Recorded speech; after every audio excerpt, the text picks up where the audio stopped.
touch anything. It's the greatest find yet. Nothing compares to it. But it's definitely something you should hear. This is The Real Deal with Larry Lawton. Welcome to The Real Deal with me, Larry Lawton. We have a great show today. I have the manager, one of the managers at Club 52, and we're going to be talking about that today. Of course, we got the manager of the cigar company here, Sam. What up, my what up? partner. And I want to thank Oliva Cigar. They are a major, third largest cigar company in the world, the largest hand-rolled cigar company in the world. Had me in Nicaragua for a week, and unbelievable. Oliva in the house. Don't forget about Cricket Diamond, baby. The best. Well, they make it, so anybody wants to know. They really are. We have such good, you like our cigars. They got great reviews. Fantastic. So we have with us today, everybody, we have a friend of ours, Dan, who is the manager of Club 52. We're going to let Dan explain what Club 52 is. He's a friend of Sam, friend of us. Known him a long time. And he's been around here a while. He also brought us a little bottle of bourbon. We got to crack that bottle. You know that. Hey, it might be a little early, but it's Come on, man. No better way to start the day. So let's it, bourbon. Dan, you better go first before we get to that little whiskey because Larry's already staring it down. It's over. I got 3 shows to do. So I brought the 2 bottles. I knew this wasn't going to be a 1-bottle show. You know, Dan, it's funny because a couple friends of mine come and they'll bring a bottle, $150 bottle, whatever the hell it is, and we sit there and I go, did we really drink that? Yeah, you did. And today, though, I got 3 shows. So it's going to be fun. And I might have to keep going. But, you know, obviously, you know, you came here. Thanks for coming, Dan. I appreciate you having me. We really appreciate that. And, Sam, thanks for, setting all that up. Sam Always knows in the these house. guys really well. I met the owner, Jeff, from Club 52. A nice guy, too. Very You nice met Crystal also, which is the marketing manager. She's awesome, too. Yes, I did meet her in one of the rooms. And we're going to talk about how we can help different ways. There's so many things we can do, I think. You know, again, this is 2024. But you're smart enough to know that. I know that. I was still saying, he knows. He's smart. I mean, first of all, you're young. Well, how old are you? I appreciate that. 40. Just turned 40. That's young. You know how old I am? I feel good about it. I'm 62. I'll be 63. You're looking great. Thank you, but I don't fucking feel it sometimes, man. That's why we drink the bourbon. You damn right. Now I'm going to feel it. Now I'm going to feel it. Only for a couple hours. Oh, yeah. So you got to speak right into the mic, guys, because we have set up for tomorrow, just so you know. Anyway, guys, so we got an event. We're going to the Kentucky Derby event. We're going to let everybody know. This is out tomorrow. This is tomorrow morning. Saturday morning. Today's Thursday. This show yes, is sir. out tomorrow at 6:30 a.m. Okay. It'll be on 8 platforms, which is good. And we get, we have 20-something thousand just on Spotify to follow us, about 40,000 on Apple. Just for this podcast, not counting my 1.5 million on YouTube and 500,000 on TikTok, and I think we're at like 3 or 4 million. Something. Yeah, you're losing your mind every day. I can't even get in contact with you. What do you mean? You called me at 1 o'clock in the morning yesterday. I was about to bang on the window the other day when I was at Club 52 trying to put the event together because it is a last minute thing, but it's going to be a perfect thing for the Kentucky Derby. But I got to hunt him down. I thought he was locked up in prison again. I couldn't find him. Turn the thing up. And Sam, first of all, did you know I'm a Kentucky Colonel? I'm learning this. Do you know what that is? Tell me what a Kentucky I am an aide de camp, and if anybody's out there and they could Google it and do anything, put in Kentucky Colonel. Mm-hmm. And myself, Elvis Presley, Sir John Wayne, I think, certain people, you become an aide de camp. It's an official position, an aide de camp to the governor of Kentucky as an ambassador. Okay. And I have the certificate, and I... It's over there. No, I have a Kentucky Colonel, the actual thing, a whole thing that's signed by the governor. Yeah, it was crazy because I asked the guy what that was the other day, even though I'm his partner. I didn't even know he was in Kentucky Colonel. And one of my buddies from Kentucky, he goes, yeah, those guys, you got to do something really good to get one of those things. What's your responsibility? John, my buddy John from the horse track. He bets the horses. He's from Kentucky. Oh, yeah. I could go to the Kentucky Derby every year. I could, there's a special section for us. Yeah. It's a big deal. It's a big. You got one open already. Here for you. We're gonna keep that one right there. So that's what we're doing, right? The Kentucky Derby. So we're doing this big event on May 4th at Club 52. Saturday. This Saturday, actually, a couple days away. Yep. So, but at the end of the day, a lot of people don't know what Club 52 is. Well, we're gonna get into all of Club 52 and what it is, and how they're really pretty good people. Parking is so good. Beautiful room. If I had more time, I mean, obviously I like poker, you know that's it. But I just don't you have like time. to gamble. You don't know how to play poker, but you like to gamble. Wait a minute. You know who I should bring there? You want to do an event? Let's make an event. I bring Mickey Mays. You know who Mickey Mays is? Oh yeah, the guy who was banned from all the casinos, card counting. No, never got caught ever. They just didn't like him because he won. He won. He wins in a casino. He won $11 million in one casino. Another. He's banned from all the casinos. I know him. I was at functions with him. He's a professional gambler. If anybody looks him up, his name is Mickey Mays. He's in his 30s and he's a baccarat and blackjack baccarat. Really, he plays poker. And hi, Sam's a poker player. Sam's good, and we watch him and. I look, this kid, how can this guy make money? Well, he's not Mickey's not a good poker player. He just likes to gamble, but when he plays the table games, he knows he's just playing against a really good poker crew when he plays in that big high stakes game. Not only that, I seen him lose $300,000 in one hand. See, here's the problem with him too. Not problem. You play a guy like that, you know you can't bluff him. There's no fear. There's no fear, right, and that's a big thing in poker, man. For sure. We could talk about that'd be a great event. Have him up there. Oh my God, he's all over. Just Google him or whatever too. I bet we were at functions in LA. I was just at, and pretty good, pretty wild. Yeah, he's a crazy kid. You guys pretty wild functions you got going on. Well, too, I do a lot of wild functions, but that keeps me young, Sam. It keeps me young. But anyway, but guys. So anyway, also Dan is the kitchen food beverage manager at Club now. Dan, since you're here in the manager, you've been there a while, give our audience, now, Nick, our producer, literally said to me, he goes, what's Club 52? That's exactly what he said. He said, I mean, just now. And this kid's what, 24, 25 years old? 26, does well here, he could go places, but, to attract people, maybe just not degenerate gamblers, attract people could come for a dinner, I remember Jeff telling me, he wanted to do something where they're going to have a nice restaurant there. Eventually, yes. Right, and they're going to make that place and they good. They should. They got the property. They got the huge piece of property. They got a lot great of location. Yeah, it's really off 95, right down 2 major roads, O'Gallagher to the beach. You could do so many things with that place over there. But explain what it is so the people listening can know what it is. Yeah. So right now, currently. We have a couple of different apartments within the building. Upstairs, which was originally the dining room and seating for the dog track, is closed off and is now our poker room. So upstairs we have 40 tables. We have cash games. We run tournaments, and then we also have pit games, carnival games. What are the pit games, if you don't mind me asking? So the pit games are... it's Ultimate Hold'em. Okay. We have Pai Gow, 3-card poker. Oh, you do have those days. Suits. Pretty cool. So you're essentially playing not the house. We don't have any house bank games. That is all Hard Rock Casino, Seminole Tribe. That's why we do not have slots. We do not have any roulette. We don't have any blackjack. Those games where you're playing the house. So do you have just like poker, different types of poker? We have different types of poker. The cash games we run, the 1, 2, 5, 5. We run Omaha. Tournaments typically are. Now I have to slow you down, and I'll tell you why. Because you're saying 1, 2, 5. I know it because I come from the city and used to gamble. I get that part, but a lot of people have no idea what that means. And here's where I want to try. Do you guys run like classes for new people? You should market maybe a night out. We're going to give you a dinner. They do that for sometimes. $10 or whatever. So that's what with you mentioned Crystal before. Crystal's our marketing director. What up, Crystal? Shout out to Crystal in the house. I met her. Yeah, I met her. Nice lady. She's awesome. So, hi, Crystal. And Jeff Mars, our poker room manager, great guy, super knowledgeable about poker. We've been tossing around different ideas of things that we'd like to implement in the room to bring in folks that aren't necessarily comfortable in a poker room. Because it can be intimidating. Yes, sir. I said totally.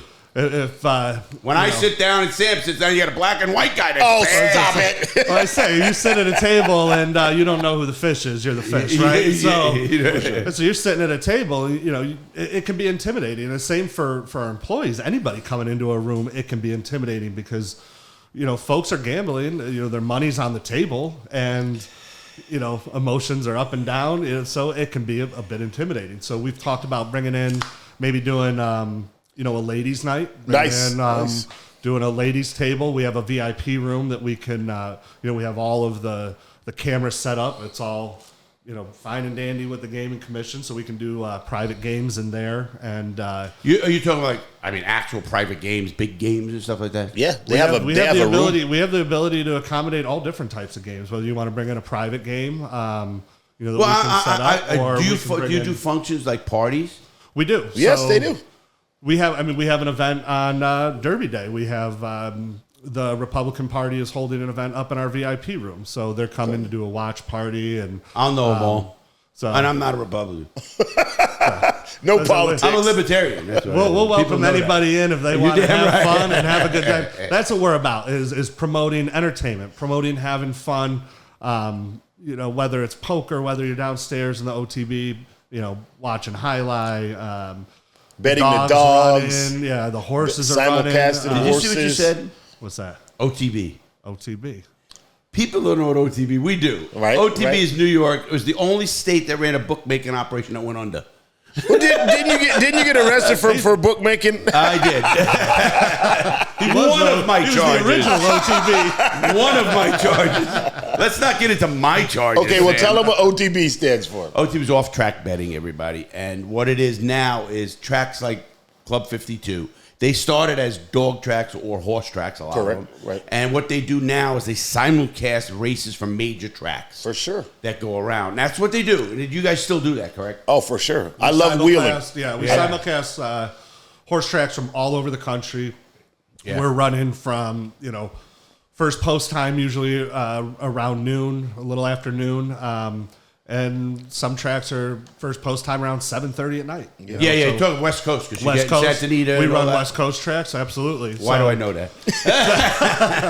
So we run that. Dog racing right now, the only state that is legal in is West Virginia. There's 2 tracks up there. Is that the only state dogs are legal? There's only 2 tracks left. It's they got more states. They got cockfighting. No doubt about it. But it's wheeling and tri-state, which is in Wheeling also. Yeah. Wow, I didn't know that. So that, and then highlight typically Monday, Tuesday, or not Monday, Tuesdays. You're 40. You remember highlight in South Florida? I wasn't here in Florida. I moved to Florida till what was it? 2003. That's a game where we bought. We had a guy named Joey, the front guy. Oh my God! You and the mob. Well, we had that place locked down. I still don't understand highlight. I have no clue. It's a Bellini. It's almost like a racquetball. A racquetball tennis, but it's with a Bellini. It's called. Then they have their baskets. A Bellini is the little ball, and it's actually goat skin. And used to watch that all the time. And we had a couple of guys in the pocket. They would drop the thing and make money, and we knew it. We'd wheel the losers. We knew who would lose. They are the biggest racket. I don't even know if they were still around. It was a guy named Joey. He was a front guy because they have a front and back. And boy, he'd talk to him. We'd give him drugs. Do whatever. Oh, geez. It was over. It was over, man. The real deal here. That's the way it was, man. That's the way it was. You know that. Yeah. But that's. I mean, I'm not here to talk about. And listen, I like Highlight was another place. See, they had a place called Dania Highlight. I loved it. I used to go there all the time, not because but I'd take a date there. And it was a good night. They had a restaurant food. Up top. Absolutely. Yeah, it was really. Well, that's what the dog track originally was. Highlight. Yes, that's where I read. Originally Highlight on that backside where the grandstand is. And if you pull up, right in front of our porte cochere, there's a big, I think it's a marble slab. Right. That's the original wall from the Highlight. It says MG Park on it. It's part of the original wall from the Highlight.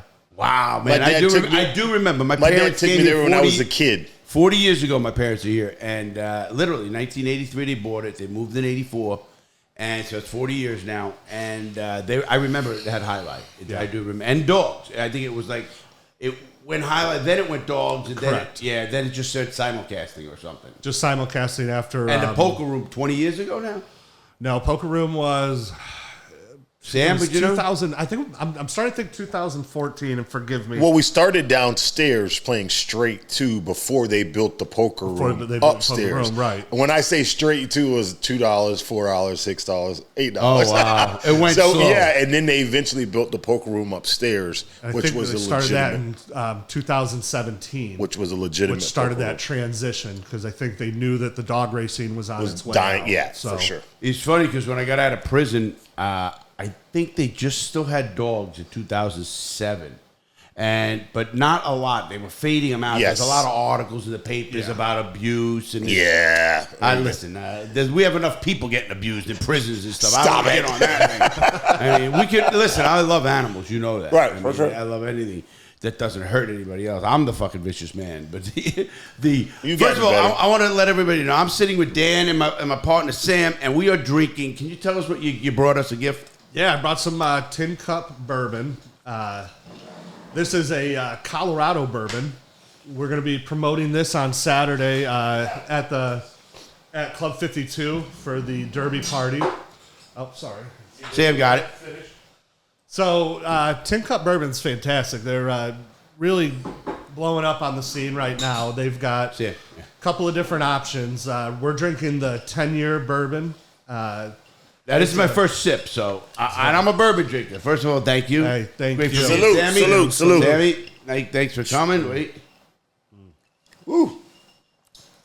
Ain't too That's bad. pretty good. Yes, kind of smooth. That's smooth. It's not too. It's doesn't not give hard. that bang. Yeah, that's good. A really approachable bourbon and whiskeys on different levels. On a price level, very approachable, and on a drinking level, very approachable as well.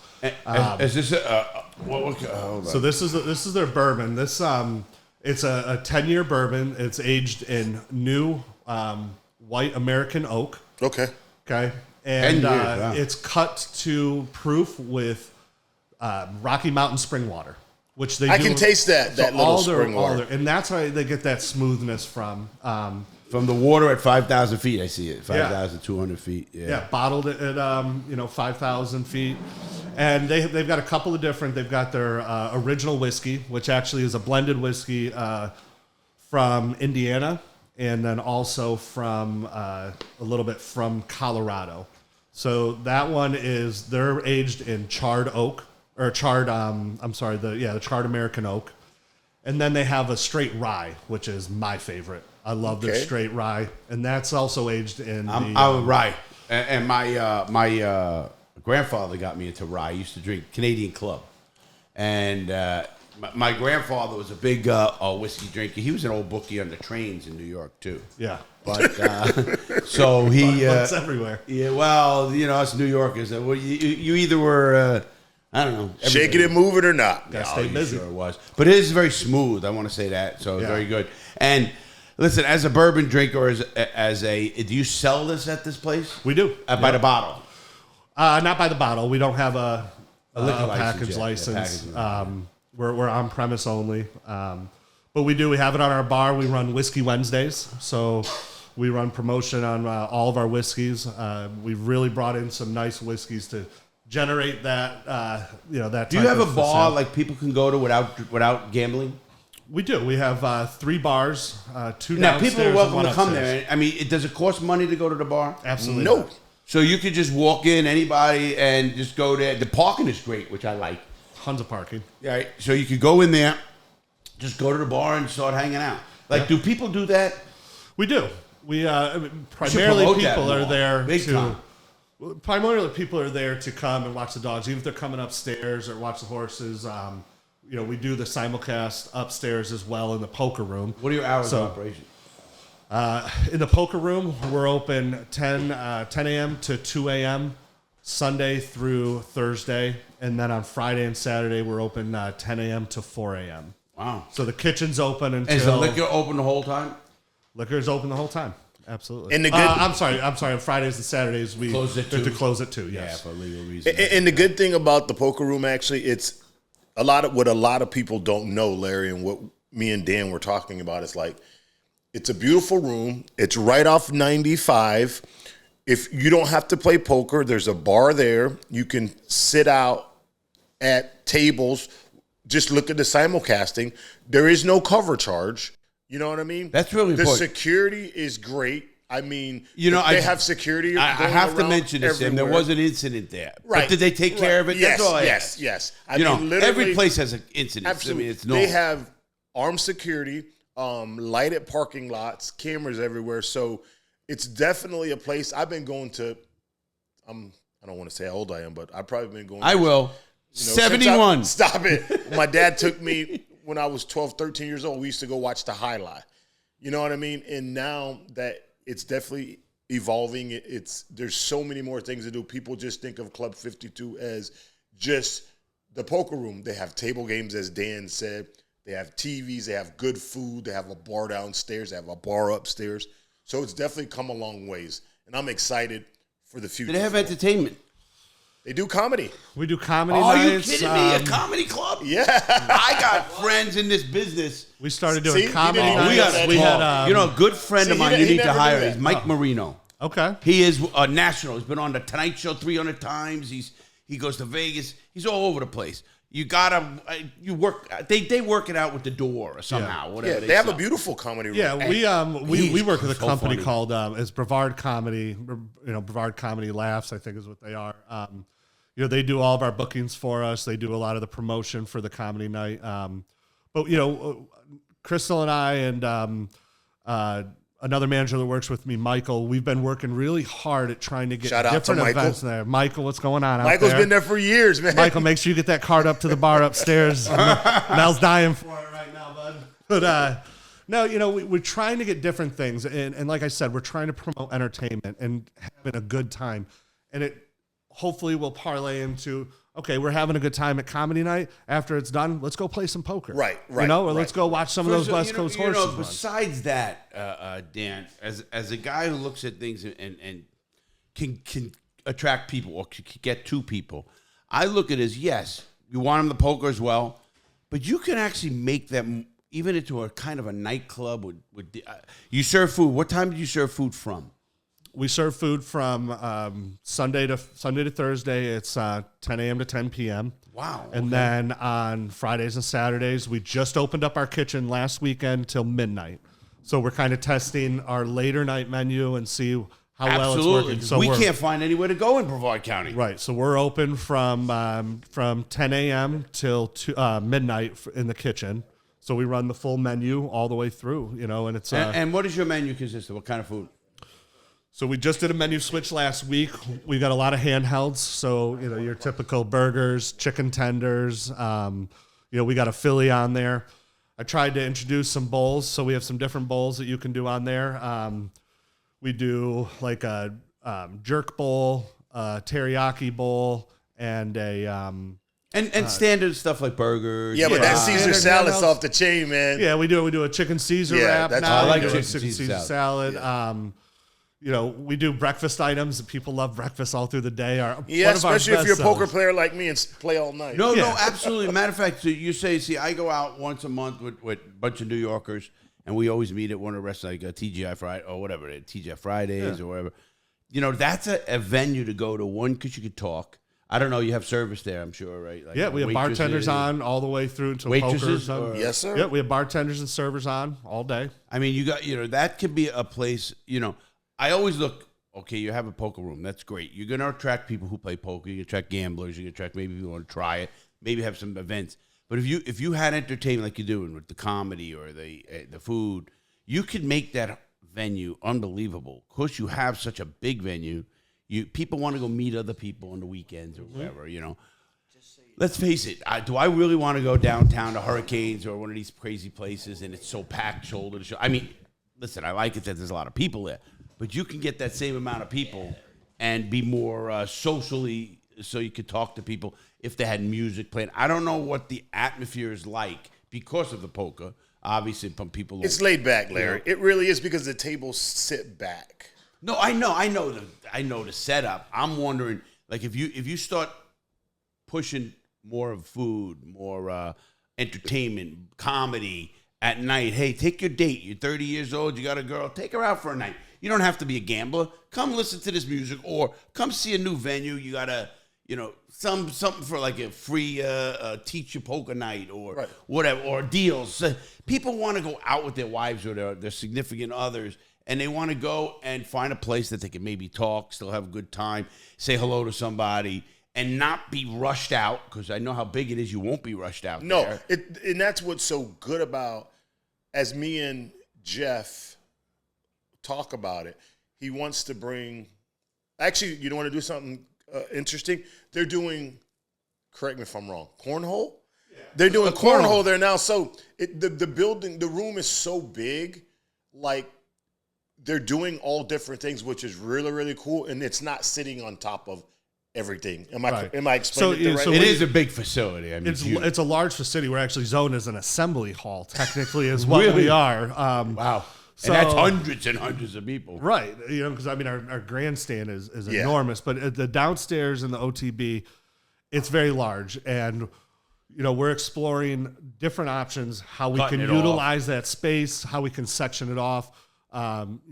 Keep the folks happy that are there to watch the simulcast. We don't want to push them out with, a ton of noise. And so we brought in cornhole. The East Coast Beach Baggers is who plays. They play every Friday night. And they've been fantastic. It's been an excellent addition to the room. We had a guy that contacted us and wants to do back-to-back Friday, Saturday night, reggae festival and a jazz festival downstairs. We have the room to do it. They do. I got to I have a DJ for that. My mailman. As long as you're not dancing, dude. No, I ain't dancing. No, we want to see I'm a white man. I want to see that dancing. No, I'm a white man. I can't dance. Now, Sam, you can't dance and you're a black guy. Look how Sam's face. His dancing might be the worst kind. His is the worst. Who's he kidding? Come on, stay on course. But do you know who would love to come do that too? And I can get him. I'm sure he was our mailman for 34 years. He's a New Yorker, and he's a professional DJ. He's from Jamaica. And he does weddings and parties. Garfield, shout out to Garfield. He'd love to do it. The mailman / DJ. Great guy. He used to come in here every day. We'd smoke. He was the best, man. Just have a beer. Again, we have beer, liquor. We have everything here. So thank you. And this is good. Again, thank you. This is good stuff. This is, what is it called? Tin Cup Bourbon. Tin Cup Bourbon. And actually, Larry, you want to know something crazy? But at the end of the day, I got to stay on you. So at the event, you can tell them what you're gonna have. We're gonna do a pour and sip with the matching our cigars, and you can only have 2 shots that day. Me? Only 2. No, I ain't going. Security will be behind you. I ain't going. Security. I gotta keep him in line, Dan. Meet me in the back of the house. 2 cups. 2 bottles. Meet me in the back of the house. There you go, We'll renegotiate in the back of the house. You're in. I feel like I'm back in prison. There's the guard. There's Sam. So I'm the warden. So tell us about the young ladies that are going to be serving. So we got. First of all, let's get back to what's going on. Yes. This Saturday, May 4th, which is Kentucky Derby Day. May 4th. The track Club 52 is having an event. So we're going to be opening early on actually Friday and Saturday. So post times are starting early both days. So we're going to be opening the doors downstairs at 10 o'clock. Typically we open at noon. We're going to be opening the doors at 10. A lot of folks come to do their pre-betting on Friday, try to get different lines on Friday. So we'll be opening up, let folks do that. We're very busy on Friday. It's a really awesome day. A lot of fun. It is. Saturday is obviously, it's our biggest day of the year. Yeah, we're going to be there. Let everybody know. Yes. I'm going to be there from 2 o'clock to approximately 7 o'clock after the race. I'm going to be bringing the mobile studio. We're going to have the bus. We're going to have our cigars. Sam's going to have a tent up. Vlad's Autobahns. A couple Ferraris are coming. Shout out to our race team. They sponsor us. They're going to bring the Ferraris out. We sponsored one of their races at Daytona. Awesome. It was pretty cool. We had our label on the car. Yeah. So we're going to be there with a tent. We're going to even have cigars by the box or singles or even the starter pack. And torches will be in the house. Yeah, and we're going to have a special on the torches. And we're going to do a $20 cash lighter for the torches. Oh, wow. Nice. Well, they're $44 lighters. These lighters are like, you've seen these lighters, right? Yeah. This is the lighter, everybody. Just to show you. Watch this. It's got a cutter on the top. A punch. These are electric. So it goes. And they're legitimate on the gas because most torches are not real legitimate with the gas. Like, that'll tell you to the T when the gas is going to run out. So, Larry, we're doing a $20 You know, listen. People are going to be mad. I've been selling for 44. They're 40. Don't tell them now. Don't tell me that now. Maybe I'm stopping this shit. Let me shut up. Yeah, these are really nice toys. They're all coming back for rebates today. I love to do stuff like that, and I think, you know, listen, and that's a no credit card deal, guys. I ain't getting no fees out of that. I get no money. But sound like the mob. Yeah, well, can't help that. But so we have an event there. We're going to be there from 2, and you stop by. We have a tent right going in. We're going to be seeing Dan. We're going to have some drinks. We're going to have a lot of time. We're going to have books, Miss T-shirts. Melbourne is going to be there for us. She's going to be there, Miss Melbourne, handing out. She's going to have her sash on and all that. And she's going to be coming on the show talking about your event today. Nice. I love it. So we decided to do that, and you have girls going to be there as well. They'll have waitresses, the whole 10 yards. Yeah, so we better get there early. We partnered with RNDC. That's where we get our tin cup through. So is that a liquor company? Yeah, that's one of our liquor distributors. They're going to be bringing in the tin cup girls. They're going to be there for 4 hours. So they'll be moving around the rooms, not just downstairs. They'll be upstairs as well. Tell them to give me a few bottles to put them on the table. They'll be at the. You know what goes on the table cigars. doesn't come off. Listen, you don't got to tell me that. It goes in here. It goes right in. But it's going to be great. They'll be bringing samples around. They'll be there with you guys with the cigars, so you guys can. I mean, what's better than a bourbon or cigar? And a woman. And ladies. And a hot lady. How about that? And gambling. Those are like the best things in the world. Gambling, cigars, whiskey, and women. Oh, yeah, we're in trouble. No, you're in trouble. I might go back to My prison. wife's still coming. I love you, hon. I might go back to prison. Laura, I love you too, but I'm not married. Hey, check this out. Jason, our attorney, will be there. Oh, good. And Jason Dowden and Brad will be there. And I need Jason because he's criminal. So there'll be some good people there. Now, there'll be a lot of people. I'm going to have a lot of fun. Yeah, it's going to be a great day. There's going to be so much going on. It's just one of those events that everybo's there having a good time. They're screaming at the TVs. Every race builds up. Everybody's riding their fake horse. For sure. You got a fake horse in there? Everybody in there's riding they're riding their horse. Down to the side. You know how. Yeah. I love this. Everybody May 4th. This Saturday. Everybody loves this in the track. Oh, man, how did you not know he was going to win? Give me a break. But when he loses, he doesn't say a word. You know? No. Why'd you lose? Things happen. He didn't do what he's supposed to. It's gambling, you moron. The bookies win. The confidence before the race is hilarious compared to, well, it was that horse's fault. He pinned him on the rail. And that jockey, he's on the tape. It's never the horse they bet on. It's never their fault. Well, it's the same thing with sports. Of course. Well, now, there's a question. So now you guys are you are considered a poker room. Correct. Now, poker rooms, to let the audience know, they're around this. I know in Daytona and Hollywood, Florida. They're all over.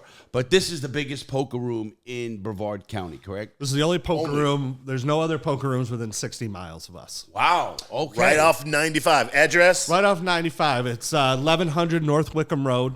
You get off on 183, the Old Galley exit, and then just dip off on the Sarno. We're right there. Or if you make a mistake and go to Wickham Road, make a right. Listen, I drive up from Vero every single day. And Vero? You're a Vero guy. It's 2 roads. I take 60 to 95 to 3 roads. No, I go to Vero a lot.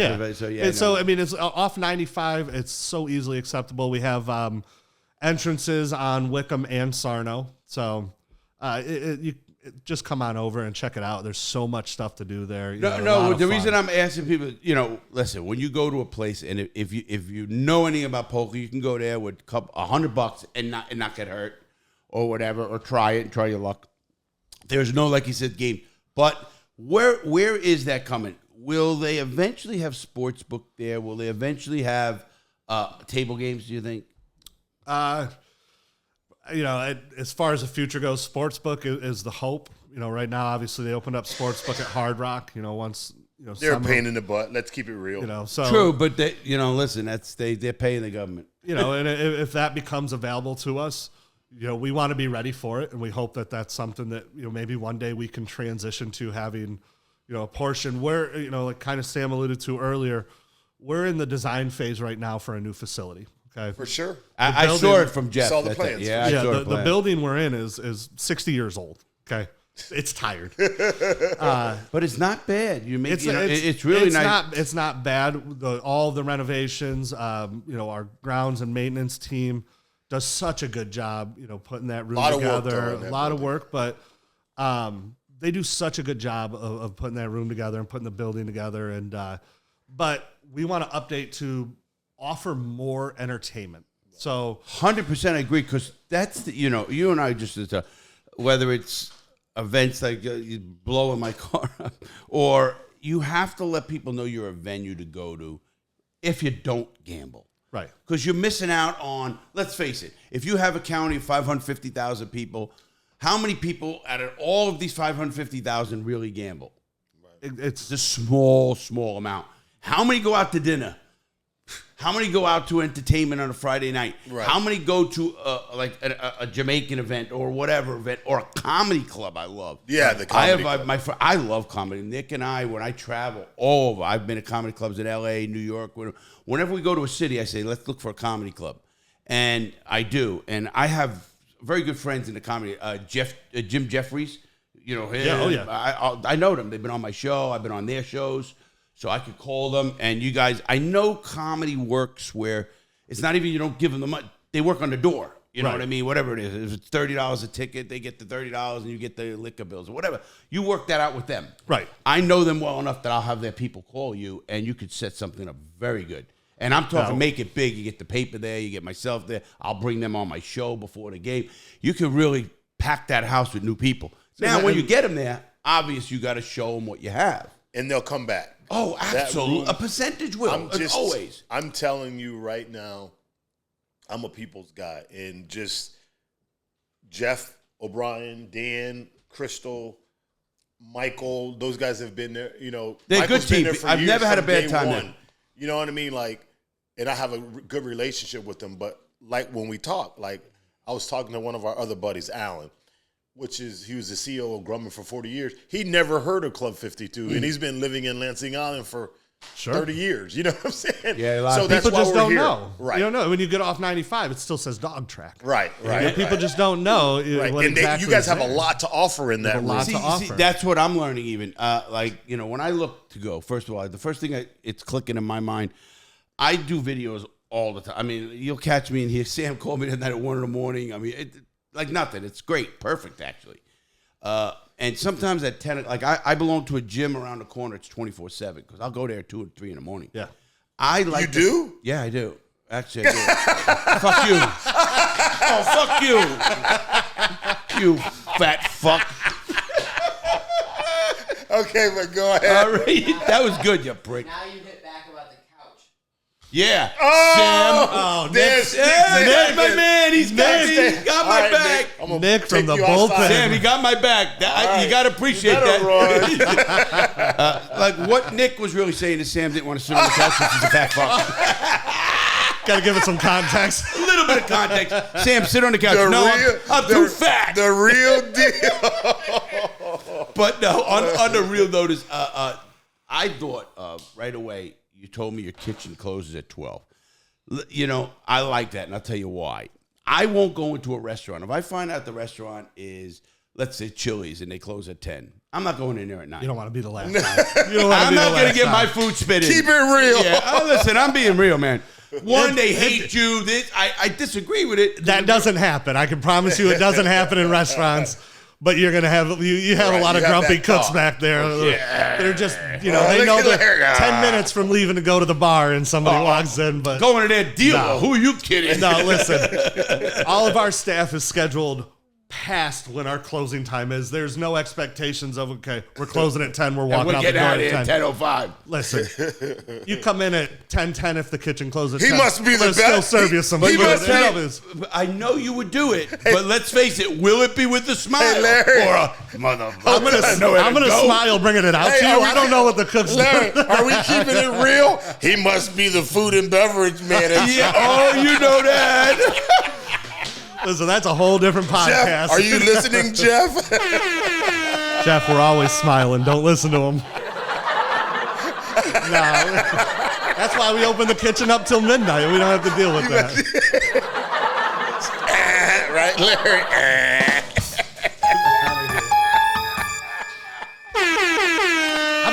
still have a job on Saturday. Yeah. You guys Don't worry, wait. He's got to go back to work, and we're still drinking 10 cup. I'm just going to leave. I'll be drinking all day. No, I love the fact that he said that because I wouldn't mind. I'm telling you, this days we get done filming, Nick will tell you at 10 o'clock was, man, where can we go to eat? Domino's, fucking delivery shit. Or, you can't go to a sit-down restaurant. Right. I would love to go in there at 10 to quarter to 11 and not feel like, oh, they hate you, man. Jeez, let's get out of here. And rush myself. And you're saying I won't do that. Listen, I come from a country club background. I've primarily been in country clubs. I was a member one. No, which one? I'm down in Vero. Is it Vero? Quail Valley. I golfed there. You know who was a member there? Do you know the FIT president was a member there? What's his name? The new Cantonese. Cantonese. He was the FIT president for so long. Great guy, man. And he brought FIT to the level it's at. And he used to be a member of Quail Hall, and I golfed there with him. And I golfed there with somebody else. Great course. Unbelievable. Dustin Newman's the superintendent. And you worked there? I was there for 12 years. Oh, my God. He's the real deal, people. Let me tell you, because they will throw his ass out so fucking quick. His head will spin. Let's just say those people could have a little bit of a crooked, nasty, oh, my God, that food wasn't good. So, horty-torties. Yeah. Listen, you got to have money. That's a very expensive. I was a member of a club in New York, and Fort Lauderdale Country Club was really nice. Okay. And that was another one. Frank tried to come. He thought he was a big shot coming to my club. Dr. Frank? Al Frank. Oh, yeah. Little Frank. He comes to our club. He thought he had his Bentley. He thought he was a big shot. They threw him out. They threw Dr. Frank Listen, out. He came. Frank. Listen to this. He'll tell you. He comes in, and I'm a member there, and I know everybody there, man. And so he comes in. I said, just go in there. Just tell him my name. He goes in there, and they told me he has to change his pants because he had cargo pants on. Okay. You know a country club. So he goes, well, I don't have it. He goes, well, you can't come in. Now, he didn't give a shit. Everybody's got Bentleys down there. Yeah. So nobody gave a shit. And he goes, man. So he goes in and he comes and he goes to try to buy a pair of pants. And there was none his size. He's a little guy. Yeah, he's and tiny. I come in and I'm laughing because I know the manager. I know really well. I mean, it's a real good club. Fort Lauderdale's they played a tournament events. I mean, for the PGA, qualifying school, different stuff. They played. We had 3 LPGA players I used to play with. I mean, and very good country club. I took Laz down there. Laz goes, "Oh my God, this is a country club." Suntreat, that's a public course, really. Really. But anyway, Quail Hop, forget it. I mean, top of the line right there. Same as mine, ours. But anyway, Frank comes in and he says, see, he gets so mad. Ask him this story when you see him. You say, I heard Larry had ripped pants. I get to the club and I got but my pants ripped. Like, they ripped. I squat. I don't know. I'm fat fuck. My pants ripped and I got to rip up my pants. Nobody says a word to me. Oh, he didn't like it. And he goes, what the? Your pants are ripped and they're kicking me out. I said, Frank, I got you. I talked to them in there. Something happened. We got him pants, whatever it was. He goes, I go, Frank, they don't give a shit that you're a doctor and they're in fact, you're a doctor, that's it. You know what I'm saying. I don't have to tell you. You're going to walk in there with your stethoscope to get some clout in there. Yeah, and you better just save somebody, too. In that place. You know how Quail Hall is. You better not just be a doctor. Vero is a very, very high-end area in this gorgeous. Area. It's very, What's very the name high. of the? Quail Hollow. That's what it is. Quail Valley. Quail Valley. Yeah. Quail Valley, which is it's off of US 1. Actually, A1A, I think it is. There's 3 locations. The golf club is just out past, just west of US 1. River Club's down on A1A, and then they opened up in 2016 a standalone restaurant right off of US 1. It's the one on the A1A. It's like in Marsh. It's like it's over a lot of water shit. There's a lot of we had a marina there. What's that grass called? You know what I mean? Like you have to be a golfer to golf there if you play from especially if you play from the championship tees. Yeah, I used to play from the championship tees, and you got to hit the ball. Okay. I mean, I was a golfer. I was a 3 handicap at one time, and I used to be pretty good. Now I'm not even touching that. Yeah, now I suck. Now I'd rather drink with you and have a cigar, and I'll golf with you. That's all I'm going to do. Yeah. But anyway, So we have these events coming up at your place, and I want to go there. I really hope, and I mean this, that you really bring in the comedy, because this place, this whole area is starving for a regular, once a month, get a big name, get them to give them the whole door. What do you give a shit? Bring people here. Make it known as the best comedy. You guys remember when they had the comedy at Makoto's? Yeah, Groucho's comedy. Groucho's, yeah. Groucho's so did that small. I mean, yeah, but it was fun. It was fun, but they didn't get that. Listen, I can get you. I can cook in. You talk to them, and I don't know how the deals work. But you give them the door, or give them whatever the hell, just to get them here. Who comes to Melbourne? Number one. So unless they go to the King Center, and you know what they get at the King Center, they get a lot. Sure, because they get big money. Well, you got like Segura doing up there, like you got a bunch of those guys. 100%. King Center's huge, and you know our VIP room where we hold them now, which we have comedy night next Saturday, the 11th. The 11th. The 11th. We have comedy I got to get night. your schedule and start talking. We'll talk about doing some stuff. So. You know, the VIP room where we're holding the comedy night right now, we have about 80 seats that we can fit in there.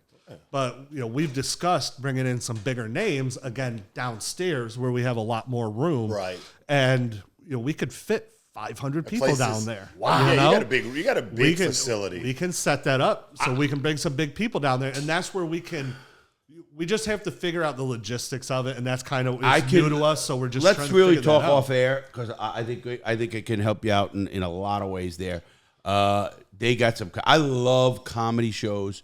I know some very big comedians in that space. Yeah, we've had a mentalist magician we just had come in. It was a lot of fun to have that. Oh, those mentalists. Yeah. Yeah, we're trying to do different you know things. This though. If you get the guys I want to get there, and I can get some of them.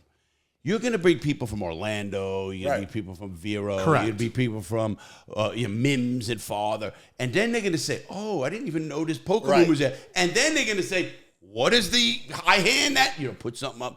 It's nice. Do it with, coordinate that marketing with a tournament coming up or a high hand. How much for a, $2,000 every 2-hour high hand, whatever you guys. I don't know how they do things, Sam. They do high hands. Yeah, we do a lot of promotions. Meaning, do a lot of promotion, and before that, and have that up before that event. And then those people who went to the comedy club are going to eventually tell their friend and come and play poker, because a lot of people don't. First thing I do is whenever I go down to Hard Rock, I'm there, because I was just there. John and Laura and I were there. We know the entertainer in the Council Oak. Dame named Dale is a big time entertainer, so we go down, see him, and have dinner in the Council. That place down in South Florida, Hard Rock. First thing we do is we look at what's going on, and they have these the calendars, signs. Yeah, the signs, electronic stuff, and it'll have high hand this week or a tournament coming up. Guaranteed $250,000 tournament or whatever they have coming up, and the first thing I do is I come back and say, I tell Ray, I tell John, Frank.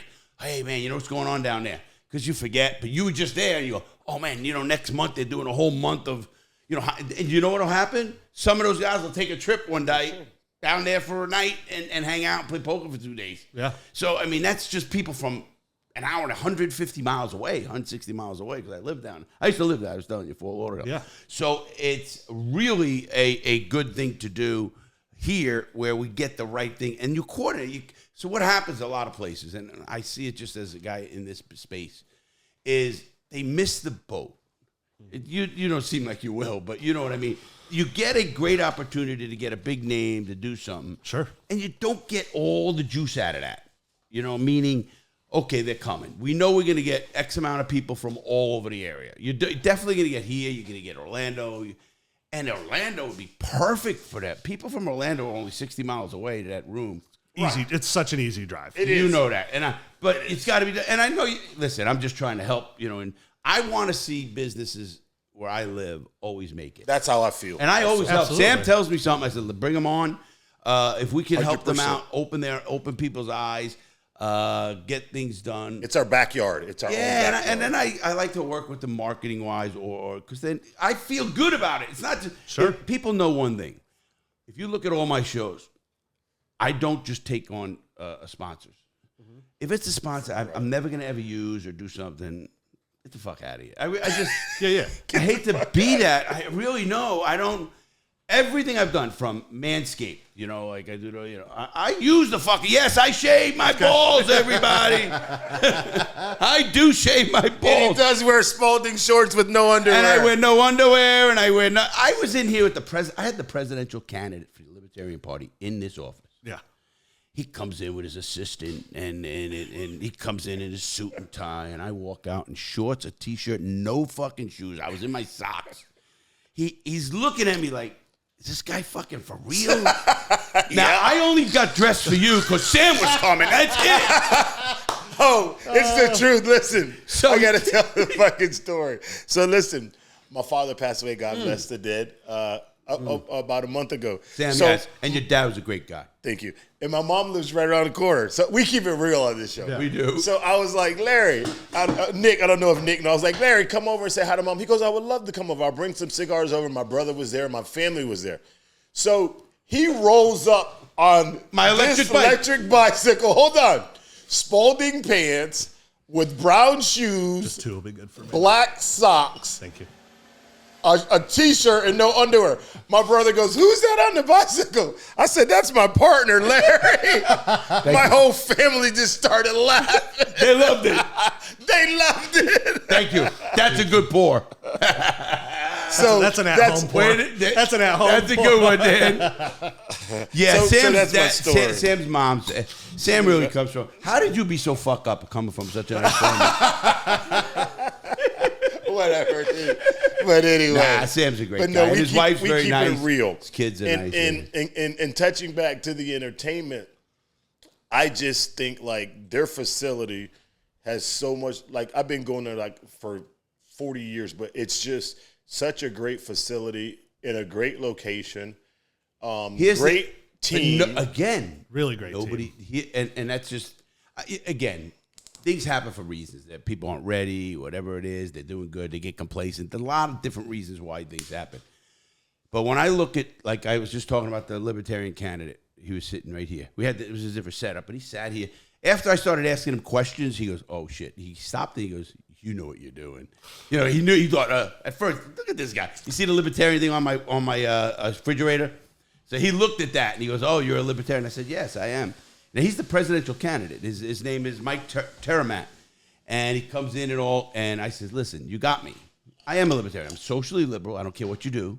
Yep. Somewhat fiscally conservative. You know what I mean? I want to help people, though. I don't believe in not helping people. So, but work. Don't be a fucking lazy prick. Right. Whoever it is. So, and I'm socially, I don't care what drug, what sex, have fun, do whatever the fuck you want in your house. I don't care what, as long as it's not with a kid and it's legal, you want to smack the shit out of your wife. I don't care. I don't mean that badly, guys. I mean, out there, I'm not going to smack no women. I said that on TV. No, I did. Did I? Anyway, my point to you is when I had him in here, and just like anybody, I look at it and say, I said to him, hey, Mike, you got me. Turn to my producer, it was Nick, convince him. Turns to Nick. Nick is sitting in the chair. And normally he is. So he sits in the chair, and the guy starts to tell you, he goes, hey, Nick's looking at him, he's knocking his head. We do a little thing. He made a real direct pitch to Nick. Afterwards, you know, goodbye, bye-bye. Took pictures, because that's what we're going to do today. We always take pictures for marketing and stuff. And I said, Nick, how do you do? He goes, I wouldn't vote for that guy. He's terrible. I said, Nick said that. I said to him, he says, nah, he didn't even say he hated anybody. He was oh, nice. And all. He goes, I don't want that guy. He's going to get eaten up. You know, and he was right. I mean, just, you know what it showed me? It showed me how young people look at it. And that's what you got to go for. Right. Even marketing.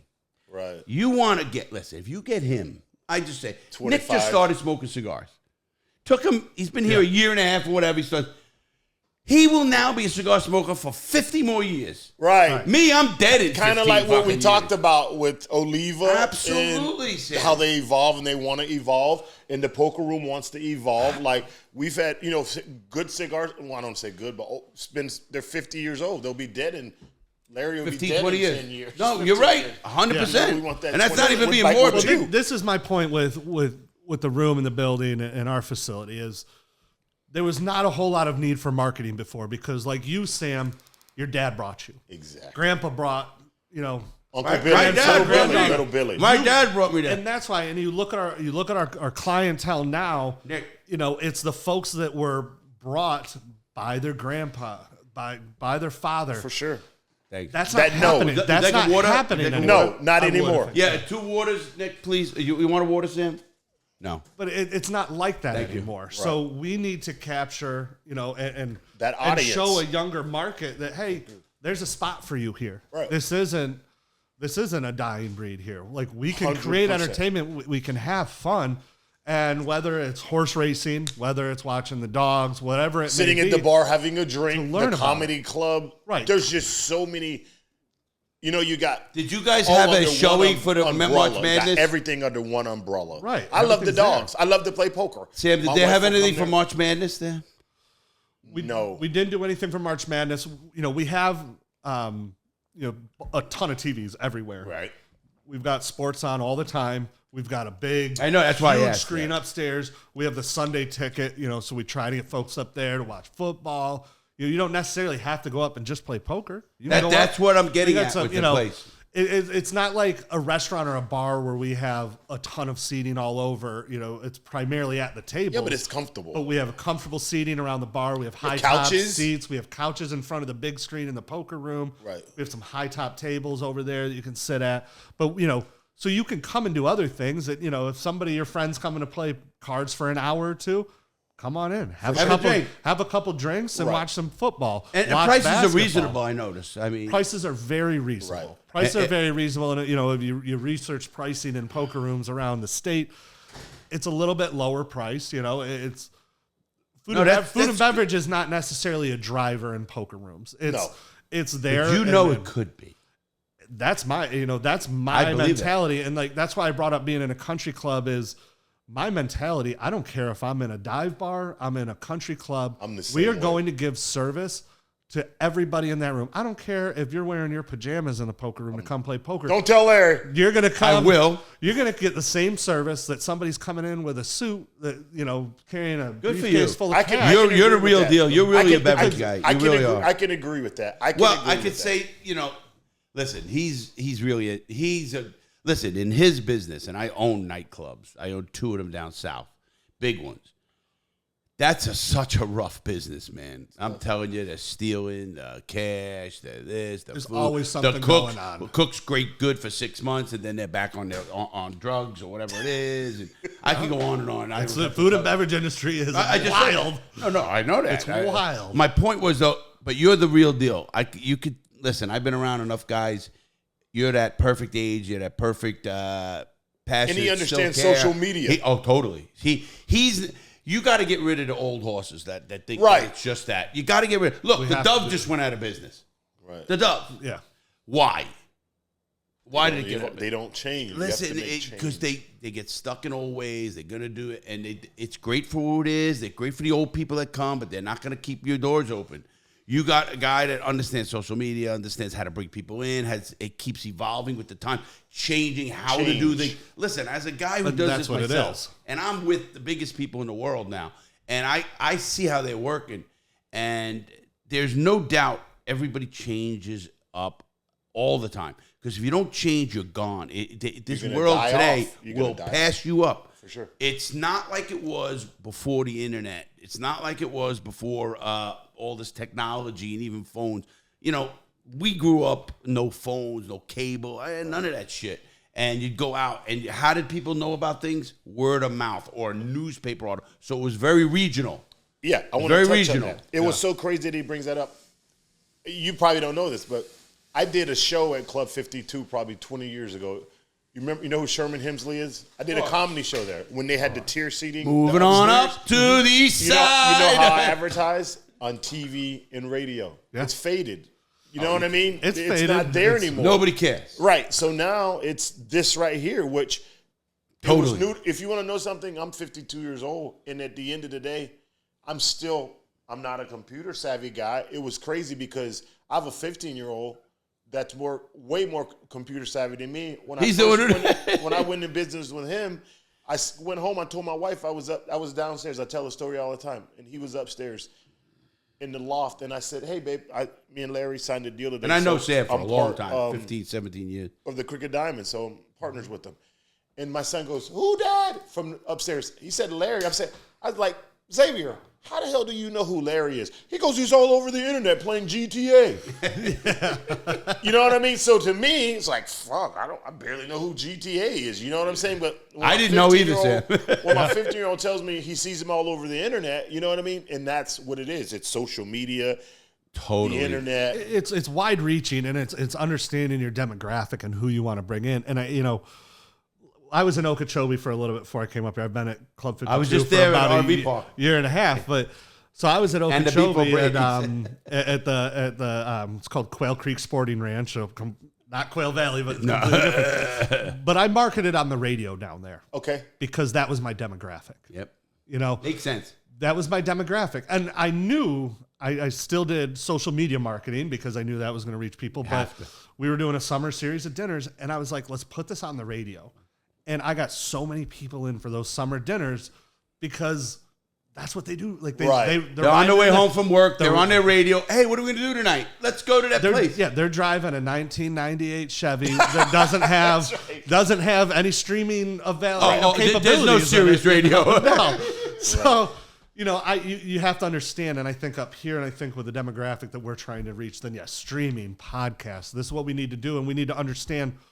What are they going to do? Because when I tried it, I'm actually starting streaming, big time, like Twitch. When we talk with Crystal and stuff and Michael, we talk about how can we reach these people, but how can we cross market? Because we're not bringing them in just for food and beverage. If somebody's coming into my building and we have 4 different departments, they better be touching 2 to 3 departments in here. Absolutely, the cross marketing is so important. And like you were talking about.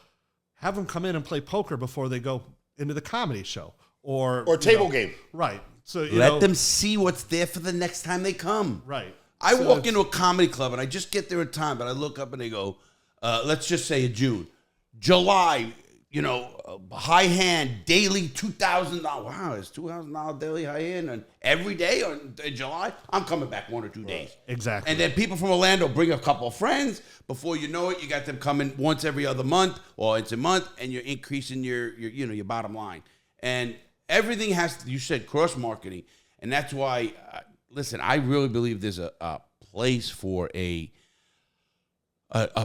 first of all, the location you have is just unbelievable for this whole county, really. Mm-hmm. And what makes that so nice, that location is, in my mind, is if you put entertainment, like you said, certain things coming at night, you will get, that is a whole business of itself.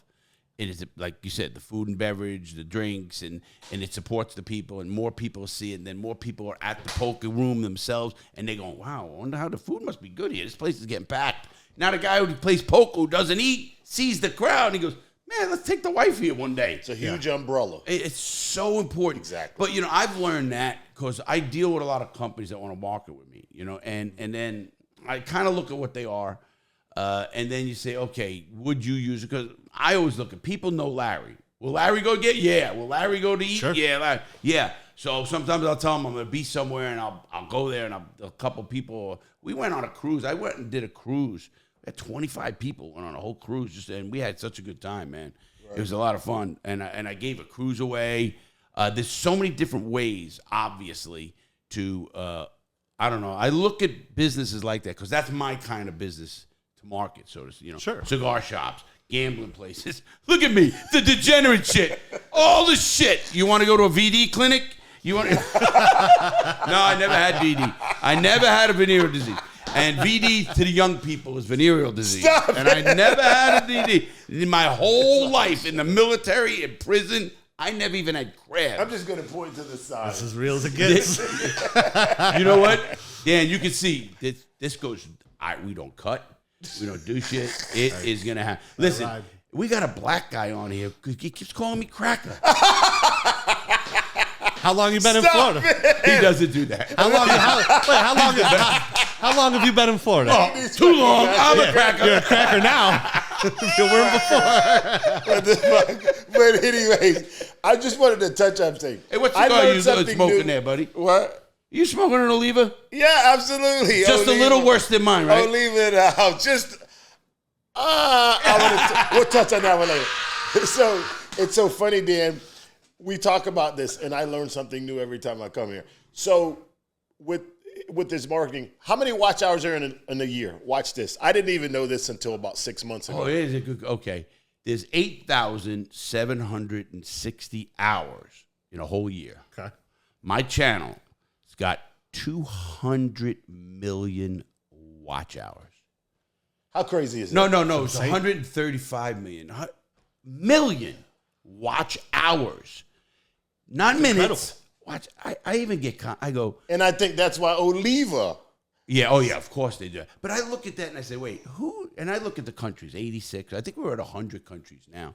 And I go, it's Stazaban or whatever. Kyrgyzstan. Who the fuck knows Larry Lawton in Kyrgyzstan? I mean, give me a break. But it's enough people. It's not one streaming you straight to the caves over there. Yeah, you know what it is? It's enough that they actually hit the number. Yeah. Because, it can't be one person. It has to be X amount that hit their Google number. Because these are numbers from Spotify. Yeah. And I go, who in the world? I mean, what did they, how? We had a whole Russian channel try to copy me. I get a lot of that. And it's crazy. I laugh and I say, you don't want to copy me because you're going to go to prison soon. If you want to go follow my life, you're going to have a rough time from 34 to 46, you're fucked. This ain't the best blueprint for the straight line to success. No, it is not. You're going off. There's some detours on this trip, buddy. Big time. But anyway, Dan, I love the fact that, like you said, what you're doing, and I'm so happy you brought a bottle here. We're drinking. Have a little, yes. So again, Sammy. I'm good. It's good stuff. I can tell you that. And don't forget about the event Saturday, May 4th. Well, Saturday. I hope come on out. We're gonna have a lot of people there. Myself, Nick, with Sam. We got. I told you, Miss Melbourne. You guys are gonna have the 10 cup. The tin cup. Tin cup. You know what tin cup is, right? It's golf. It was a movie. Yeah. Well, actually, with Kevin Costner. This is based off. This tin cup was what the old miners out in Colorado used to drink their whiskey out of. So that's why they have it on. Hey, that's pretty cool. It's pretty cool. Hey, guys, just if you haven't seen it, guys, go online. Make sure you look at us. He's showing it. The top of the cap is actually a shot glass. Is that correct? Is it a full? Is it a shot glass? It's a shot glass. It has the markings on it for the the 1 ounce, 2 ounce, all that. Oh, so they don't overpour. So you don't overpour. You know how many? Officer, I had 6 of those full shots. 6 tin cups. I had 6 tin cups, officer. Not one bottle. No, it's a really great bourbon. We're excited to have them on Saturday, and really excited to have everybody there. Hopefully, floating between upstairs, downstairs. How packed is it going to be? People are going to be rotating throughout the day. It's not uncomfortable in there. You'll be able to get in there. Okay, good. We reserve in it's called our pub area tables for larger parties. People that are there on a daily basis. You're going to be there, right? I'll be there all day. We're going to do a live show. You're going to come on? Oh, I'd love to swing by and say hi for sure. I'd love to get all you guys. You let me know when you're hungry. I'll bring some food over for you guys to try. And, he'll eat when I get there. He'll eat you out of the. I'm 250. You let me know. Listen. You let me know when you're there. We'll get some food over for you guys. We'll bring some drinks and we'll go in my RV, have a drink. Yeah, absolutely. We'll hide. You can't drink. You're on duty. It will like you guys gonna. What I always found with places like yours or any place is what kills those places. I always give it a few times though, but you guys aren't new. Is service. If service sucks. I always chalk up the first new place. They got to get the kinks out. They got to get the right people. They got the right managers. When you see the place running good, then you know that the guys that got it under control. He knows what he's doing because you got to know what you're doing in that business. People think, I can run it. No, you can't. It's harder than you think, man. Yeah. Oh, it is. It is very hard. You make a great point, though. I like to touch on good points. You want to know something crazy? When it gets busy, I've seen him, like if the kitchen's busy. I bet he's out there helping out. Hold on. I've seen him run out food. Sure. I've seen Jeff O'Brien run out food. I've seen Michael, which is the GM now. Michael's the GM. I have a lot of respect for you guys. There's Michael Fisher's our CFO, and then we have Michael Edgar is assistant food and beverage. I've seen I love Michael, you. I have the respect CFO. for you guys. I've seen him If someone's busy, do something that he don't have to do. I've literally seen Jeff and you run food out. Absolutely. We'll be in the kitchen cooking. We'll be washing dishes. Which means a lot. That's a lot of respect. And one thing, I always, it's my mentality in management. I've been managing food and beverage for 20 years now. Well, my mentality is you don't work for me, you work with me until you refuse to work with me, and then you're going to work for me. And that means I will be there bussing tables, cleaning. I'm not going to do your job for you if you don't want to do your job. But I'll do it, but you're getting out of here. Yeah, but the staff has been great, and taking over. Like I said, I've been there for about a year and a half. Taking over for an operation that's been there and doing it for so long is people tend to get a little bit complacent. And my thing is if I'm uncomfortable, I'm growing. So I make sure that I kind of push people to do things that they're not comfortable with, and my staff, my servers, my kitchen. Let's try to do something. Let's make the sauce instead of buy the sauce. And if they see you doing it, they're going to follow. Yeah, and try to do it. And we're working hard every day to implement new things, whether it's menu, service, something as simple as let's get in these new shakers because instead. And I'm sure you take suggestions. Absolutely. For suggestions. All businesses should. They go, no, I don't have the answers. I'm going to make another great point. I like to bet Wheeling Downs. Everyone knows it. I'm a poker player, but some days I want to bet Wheeling Downs. Where is Wheeling Downs, Sam? In Wisconsin, correct? Wheeling Downs? No, I know a lot of tracks like Church. Yeah, that's the only where you can run dogs. Okay. It's in West Virginia. West Virginia. Wheeling, West Virginia. So I'm sitting out back, and it's so funny because the guys out back, they kind of laugh at me, and we joke. We go back and forth. Are you the only black guy in there? Shut up. Yeah. So they're like, the one guy goes, here comes Sam with his button-up shirt. So I'm sitting out back because I like to smoke our cigars. I smoke out back, and I bet the dogs. So the TVs were going bad because, if they're sitting out for so long, they're going to go bad. TVs outside. So it's like, I was like, well, they're bad. We'll say something to Jeff O'Brien. Yeah. So I said, Jeff, we need some new TVs. They're like, you're not getting any new TVs. I said, watch, dude. I said, the new management and the new people that are here, within 3 months, we had new TVs out back. Listen, we don't have the answers for everything. I was just right. But then you guys take suggestions. A good customer is part of a team because, obviously there's assholes and everything. I often tell that, with law enforcement or anything. People say there's a bad. Yeah, there's going to be. You got 150 cops. There's going to be bad cops. There's assholes. Sure. You got a restaurant in a place. They probably have 50 employees. More than that. Whatever you got employees. There's going to be bad employees. Trust me. Right. Now, it's up to the management to kick those fuckers out real quick because they can ruin your business. And, the quicker you get them out of there, and they want your help. It's not like, oh, no. If this guy's a jerk off, he's doing stuff, and you go up to fucking Dan and say, Dan, let me tell you what happened. He's going to look into it. He's going to check it out. He's going to keep an eye. And before you know it, things change because he cares. And you are who listen, the old saying, the customer's there. If you're an asshole, he should throw you out. But if he's not, he's going to listen to you. And he knows his personal skills are what's really important because he could talk to the I'm sure you go out to your restaurant tables, ask people how things are going. He's out front all the time. Am I right? It's understanding what is a valid complaint and what is not. Yeah. If people are going to say something just to be heard, and I get that, and I'll listen to whatever anybody wants to say. You want to talk to me about an issue, whether it's your wife beat the shit out of you? I'll listen to it. Yeah, I'll listen to you. But it's like with staff and stuff like that is I like to give staff a chance. You got to understand who's salvageable and who's not. And I train them. I had an employee when I came in, and everybody thought this was going to be the first person I was going to let go. This is now one of my most valued employees because I gave them a purpose. I gave them a title. I knew how to communicate. I gave them responsibility. And it's like people need responsibility, and that's what it is I want to give everybody on the staff responsibility, all the way from management down to the service staff.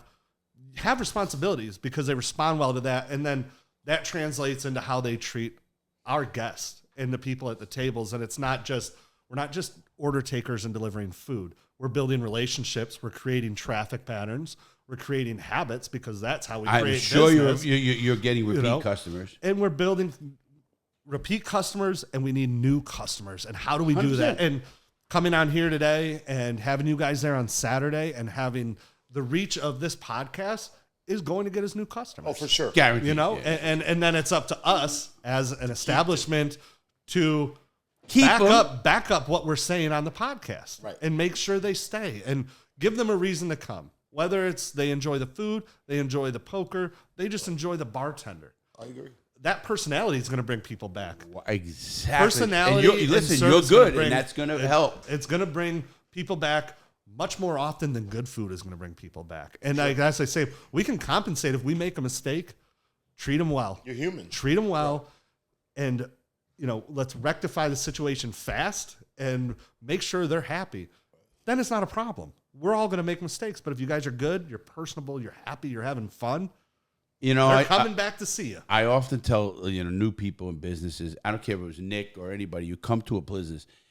If you answer the phone or you're doing something for that business and you're new and you tell somebody at that table or at that window or whatever, excuse me, can you give me a minute? I'm brand new.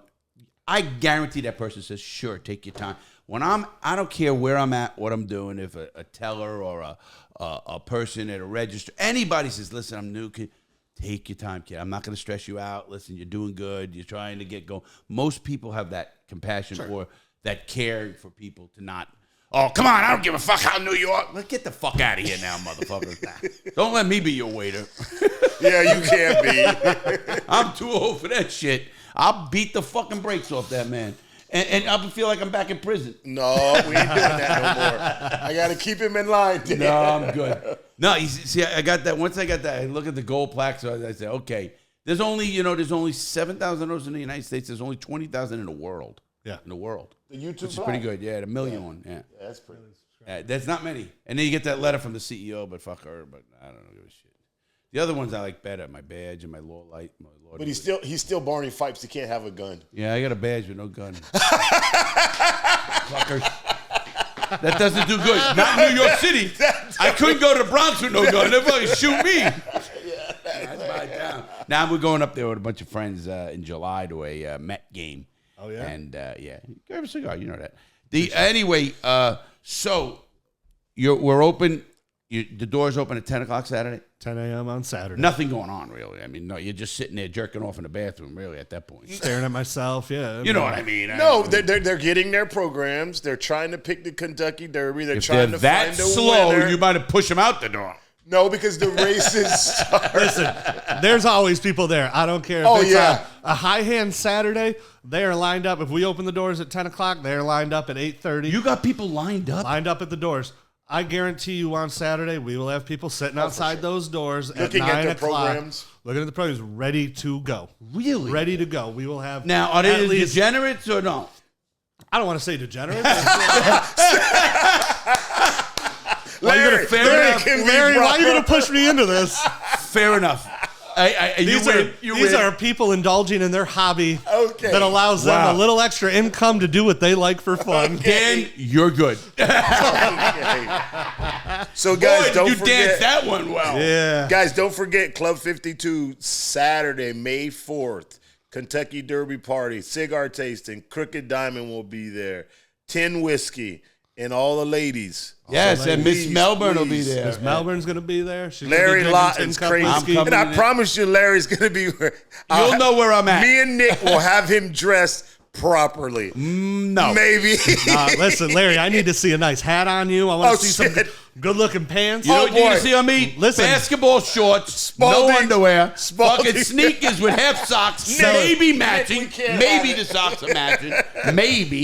Maybe a T-shirt or a red shirt. Yeah, I don't know. tough, Larry, you got to put some underwear on. You can't be selling hot dogs at the OTB on a Saturday afternoon. Most of the time when we do events, right? You could come and tell me if you can notice if I have underwear or not. They bring the RV, and I'll call Nick before he gets out. Nick, make sure he's dressed properly. He does that. Listen, I always show, Sam. I always show. I know. Listen, how I'm dressed, I don't know. He will show up. We got some nice outfits. Michael Edgar, my assistant food and beverage guy, he and I got some nice outfits for Saturday. Okay. We're very excited to unveil. We wear these polos. It's good enough. It will be a fun time. I said it's Derby Day. Let us see that shirt for the camera for sure, man. Oh yeah, put that on there. For sure. I want to show you. And Oliva in the house. We want to thank Oliva once again.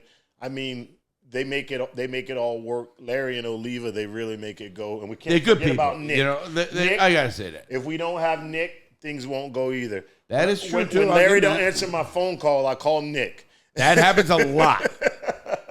Thank you, Nick. You know, Nick is our right-hand man, our producer. He does it all. Yes, he does. And Sam does, too. I mean, I just pretty much, I do what I got to do. We're going to, Nick, you'll be able to have some drinks around 6:30 and let your hair down. How's that sound? I want to show the audience something here. I got up to show. We'll put that up. Nick's going to put that up in there. Hey, look at that, Dan. Read that. You can read that. So we got Be it known by these presents that Honorable Larry Lawton holds the commission of Colonel on the state of Governor of Kentucky in the Honorable Order of Kentucky Colonels. But you still ain't got a damn gun. No. I got a musket, though. I got a musket now. You still can't shoot shit. That was Nick. Nick again from the bullpen. Wow, you see this guy fighting me? From the Raptors. That's pretty wild, right? That's awesome. That is It's pretty wild. bro. Honorable Order of Kentucky Colonels. Here's the best part of this, and I have to do this, and I'm going to put, you can go to notable Kentucky Colonels. I wonder if I'm a notable yet. How many Kentucky Colonels are there? Yeah, there's a there is a number Kentucky Colonels. And Kentucky Colonels, look at this. Members, active renew members. Famous Kentucky Colonels. Okay, this is a legit shit. Becky Adair, whoever that is. Ansel Adams, photographer. Billy Adams. Harold Adams. Muhammad Ali. I know. Muhammad Ali, Kentucky Colonel. They let a black man be a Kentucky Colonel? Only if it's Muhammad Ali. Not you, Sam. Tommy Anderson. You want to get punched in the face? Mario Andretti. Hey, now. Mario Andretti. Right. Princess Anne. Listen. Look at the company I stick with. Company. Arthur Ashe. Arthur Ashe, another black he guy. Was mixed. He's Carmel. Izzy Asper. Fred Astaire. Quick feet on that one. Pretty. That was good. John Audubon. Bob Barker. The great Bob Barker. Nice. Game host. James Beam. Ned Beatty. Colonel James Beauregard Beam? Who? Jim Beam? James Beam. Colonel James Beauregard Beam. Distiller, that's him. Colonel James Beauregard Beam. Look at this. Pope Benedict and I are Kentucky Colonels. Man. What? You're in some honorable. You're in some good company. Would they feel bad? Dierks Bentley, the singer. Let me ask you a question. Are you the only convicted convict? I might be. Tom Blankenship. Omar Bradley. They don't do background checks for the colonel position? Omar Bradley. Okay. You know who he is. Oh, yeah. Army General. Carl Brashear, master diver in the U.S. Navy. Wait, let me see this one. Him. Okay. Master Brashear. Master Chief. Master Chief. David Breckman. Lloyd Bridges. Foster Brooks. You guys know the names. You know Foster Brooks? I don't. You know who Foster Brooks is? No. The guy used to do an actor back in the day. He used to do it drunk. You'd swear the guy's drunk. He's not drunk at all. Warren Buffett. Me and Warren are both colonels. Wow. George H.W. Bush. Look at the company. And George Bush. You definitely got some Richard good company. Beard. James Caan. Eddie Cantor. Wow. Jennifer Carpenter. Harry Carson, the football player, NFL. Jimmy Carter. Rosalind Carter. Man, you got some. What the hell? Well, Carol Channing. They hold a dinner every year for Winston you? You got to show up Churchill. with everybody? These are, you have to do something, Churchill. like really extraordinary. Yeah. Like he said, Mary Higgins Clark, Bill Clinton, George Clooney.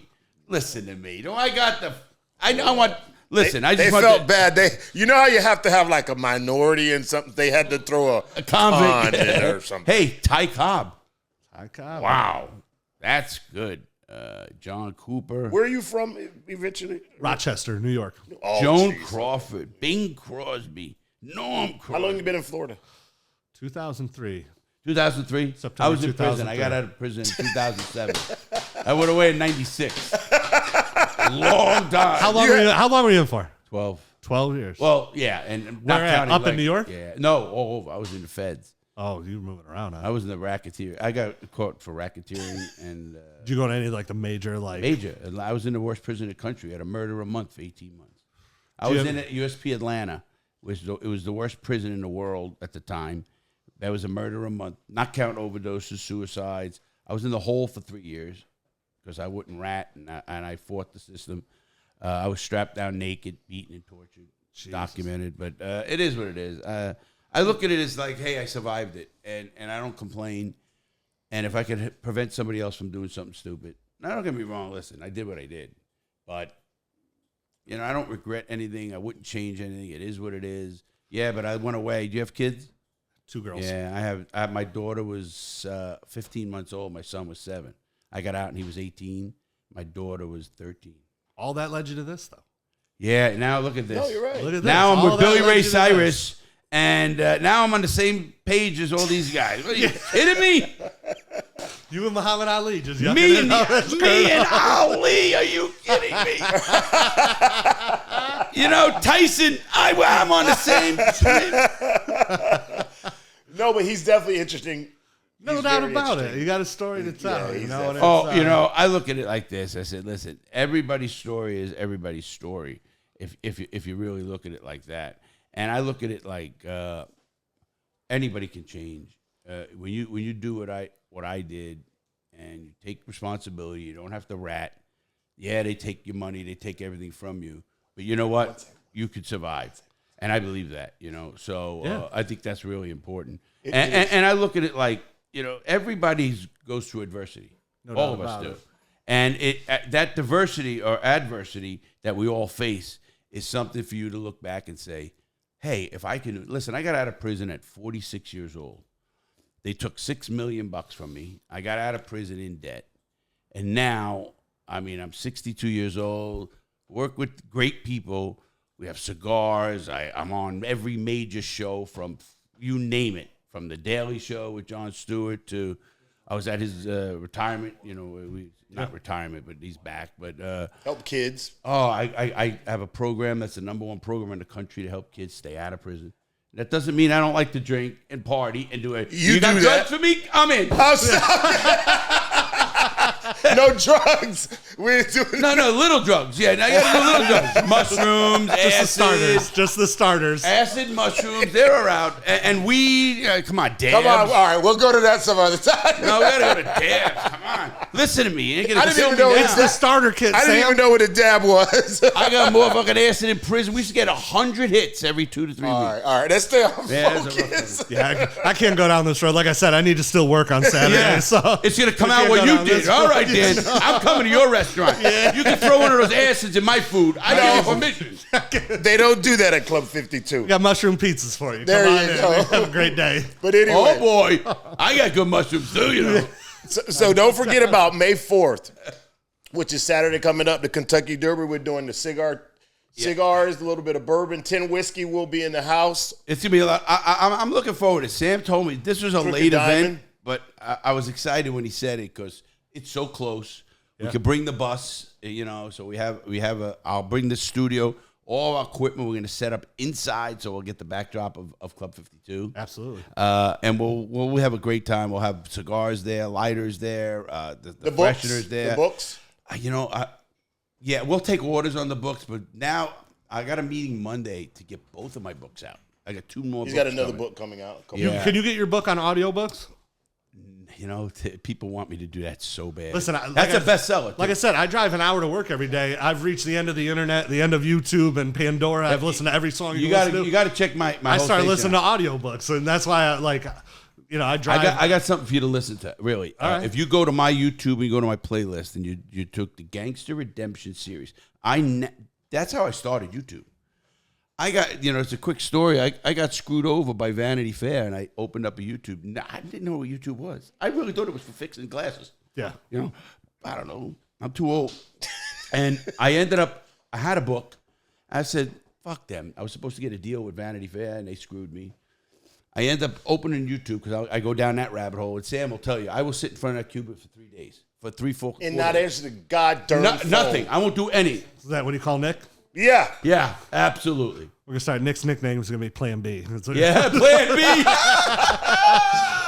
It's true. It's true though. And I will get in front of that computer and I will figure it out. And I did everything myself when I started this thing. And when I did it, it's become a bestseller because I narrate it, and I narrate it by not reading it, by describing it as the author. Yeah. So you can go on there, and you can listen to them in your car, on your phone. Absolutely. You know that. That's what, Just go to YouTube, and and I'll show you where to go. You go to and you go to the playlist called Gangster Redemption series. Okay. And they're on my YouTube channel, and it's each one of them are 20 minutes, and there's 20 something of them. So it's really good read. People have found my channel that way, and that's how it blew up. Okay. And but yeah, and I got another book coming out. It's the after. That book only goes up to 2013, 12. So from 12 to 13 to 23 is my next book, which is YouTube, developing the #1 program in the country, all my law degree, everything I've done. So, and I have also a cookbook coming out, a prison cookbook. Get out of here. Yeah. A prison cookbook. Yeah, prison cookbook. So we got to call, and I'm a bestseller with the one. I think we'll give you twice, or at least, maybe, hopefully 3 times. But listen, it's something to get the word out. Sam has more books than me now. He comes in here, he steals 5 every time he comes in, and then I go, Sam, I need books. No. They're in the truck. No, I know. I have them. I got another 1,000 coming. I have so many reprintings that I had to do. But it's a lot of fun to show people that anybody can change, and no matter what you did.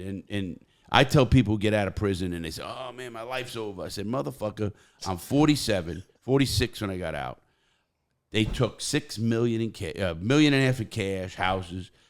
After that, I got out $70,000 or $3,070,000, whatever the fuck shit it is. That you can go and you could start over." Literally. Yeah. Who's worse than me? Convicted felon, violent felon, organized crime, and fucking nothing. And you can do it. You can just, because you got to love what you do. You got people who know who you are. I know Sam for 17 years. Our word. I know Sam when we were bullshit when I first got out. You remember, I was really fucking off the chain then. But, but he turned a new leaf. Now I'm Not just really. a real fuck up. Now I don't give a fuck. But now you have this as a platform for you to be able to tell a story uninterrupted, for people to hear your story, because before this you couldn't. And one of my favorite quotes is, it's a Walt Whitman quote. It became famous on Ted Lasso. Is be curious, not judgmental. And 100%. And I think it gives you an opportunity to be able to tell your story, for people to be able to feed that curiosity without being judgmental. Whereas before, without streaming, without having this platform, you had face-to-face interactions, and it was quick judgment, because that's all you have. People don't want to do it, but you do. You judge quickly, but now you are able to tell your story without being interrupted, and people can hear it and see where you've come from that. And now you're able to do these great things and help kids with your program to keep them out of jail and to keep judges them, that don't understand it really. See, technology has gotten to that point. It's weird as shit. For a guy like myself who grew up in the Bronx, in the streets. Yeah. I was a street hustler. I was in gangs at 12 years old. Brooklyn, New York, baby. I was doing fucking football tickets. I was robbing cars, getting $500 a car at fucking 15. And we would chop shop, send them to the car. We were just off the charts, all of us. Kicked out of school. We were just delinquents, We were throwing TV sets off at cop cars from the tenement building. And they could never catch us, because what are you going to do? We're up on the roof and it's our building. Where you going? Were you going to catch us? Are you kidding me? You couldn't catch us. We'll be in some lady's house. But it's just the way it was. And now I look at it and say, that's why I love kids who fuck up. And, Sam and I really talk about this. When we're done, this thing's going to hit, because we've been going crazy. We got a lot going on. I told him, and I want to hire people who've made mistakes, people who have records, people who've done. Give them that chance, and say, listen, I'll talk to them. You were a fuck up once, you got the chance. You fuck up again, you're out. I know if I fucking got caught doing one thing, this sheriff here would love nothing more than put my fucking All right, fat stop it. Fuck him. We can't Fuck go there him. right now. We'll save that for another show. Fuck him and everybody else, man. I don't give a fuck. They know me, and they know me well, and, you know, I try to stay away. Control him. Control him. Sam's going to shut me up. I know he's trying to keep me out of jail. That's what he's trying to do. But don't forget about that's his real job. Don't forget about the Kentucky Derby. Yeah, we got to go. Hey, everybody. Anything else you got to say? Dan, what do you got? I really hope to see you all there on Saturday. You see it. There's no hope. You got me and now. everybody Just out there bring the watching, bourbon. listening. Bourbon's going to be there. We're going to have a great time. May 4th. Money's going to be moving, okay? I'm in. Down. Even if you can't stay, come down, have a sip of bourbon, smoke a cigar, put your bets in, leave before the race, go watch it at home. I don't care what you got to do. Just come on down and see us and see these guys. And anybody 5'2" to 5'7", 120 pounds, you don't have to be single. As long as you're hot, you come see me. We're going to have a great time. Okay. Anything I else? will take Viagra, and I will take any. Oh, God damn it, stop. It's part of the starter kit with the drugs. What's the address again, Dan? Drugs too, I'm in. You would get the acid. What's the address, Dan? Dan, we need the address. Yeah, give me an We're address. 1100 North Wickham Road. You can come in on Sarno or Wickham. If you're coming up 95, just get off on 183, exit 183. Come down O'Galley and Sarno, or just come up Wickham either way. And Sam, Nick, and I will be there. I'll be there too with the bus. We'll have a tent up. We'll have cigars. We'll have everything out there. Ferrari race team will be there. We got the Ferrari race team. We sponsored them at Daytona. So we had our emblem on a car. It's really cool shit. Great people too, Vlad's people. Vlad's Autobahn. And we're going to be talking about me taking the car and shooting it up. I can't shoot it because I'm a felon. But I got guys with machine guns and a bulldozer. We're going to fuck that thing up. And I'm thinking I'm going to get one of the Mercedes competitors, since it's a Mercedes, and let them sponsor it and say, you know, let's say how fucked up Mercedes is. We shoot it and rip the doors off and run it over. You might see this commercial on national I'm television. not kidding. It's going to be crazy. This is going to be crazy. And we got a friend who's got a big property. You know who it is. Yes, sir. Out in Fellsmere. And he says, yeah. And he's got a machine gun. And some other guys want to bring their guns. I can't shoot because I'm a felon, so I can't do that. But he has to say that over and over again. Absolutely. No fingerprints on any gun of mine. Anyway. Yeah, you don't have any guns. Oh, yeah. Coming in with the support. Yeah. Good one, Nick. All right, Dan, thank you again, man. Thank you so much. Had a lot much. of fun. We'll talk really about life. There's a lot of stuff. You're a very good manager. Oliva in the house. Thank you, Crooked Diamond. Thank you, Oliva. Our sponsors. Thank everybody. Check out the Crooked Sammy. Always good seeing you. You know that, brother. We'll see you again. You got another friend coming in, right? Yes, sir. You coming on? You staying on? Yeah. I'm here. We're going to have 2 black guys on? Get off. Let's cut this. Nick, get us out of here. Am I? Wait a minute. Nick, hide the jewelry. I know a cat burglar coming in here. Hide the jewelry. No, we're going to have a lot of fun. Hey, guys, thank you very much, everybody. Please, when you do what you're doing out there is make sure you stay safe, have a good time, live life, and tell everybody to go fuck themselves when they tell you you can't have a good time. Don't touch anything. It's the greatest find yet. Nothing compares to it. But it's definitely something you should hear. This is The Real Deal with Larry Lawton.